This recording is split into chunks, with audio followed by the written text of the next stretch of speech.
at nandito pa, nagtatago yung mga Kastilang sundalo. Nagbigay ng utos ang lolo ko.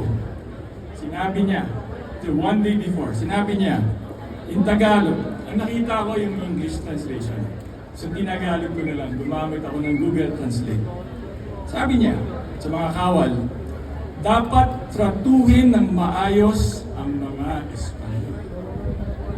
Hindi sila dapat pagtawanan o gawan ng karahasan.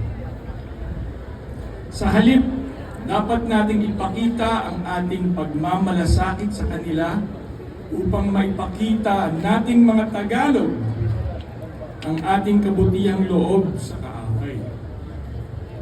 Isang katangiang nagpapakita ng ating katapangan at ng mabuting aspeto ng pagkalalaki. Pagmamalasakit. Yun ang point.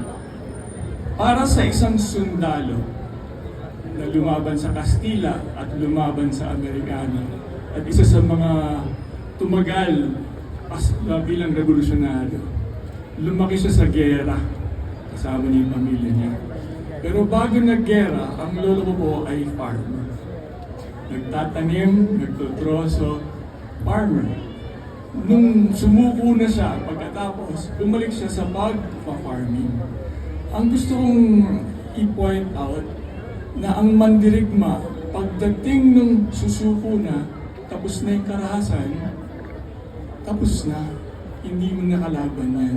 Magpakita na tayo ng pagmamalasakit.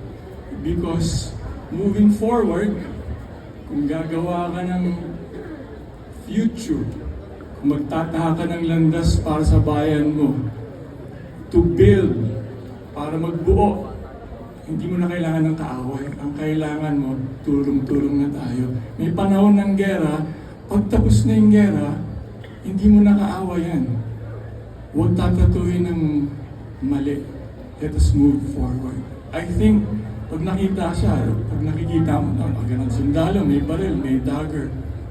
Magbasarado na berdugo eh. Pero yung humanitarian side, the humanity of things, there's a time to destroy in times of war, but there's a time to create. And when we create, we move forward as a nation.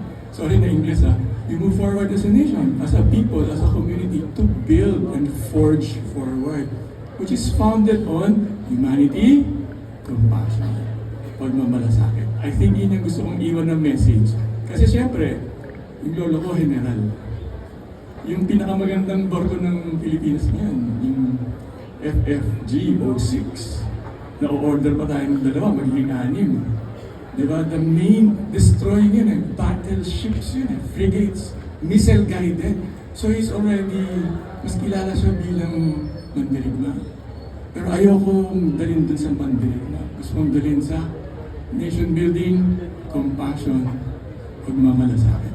Yun ang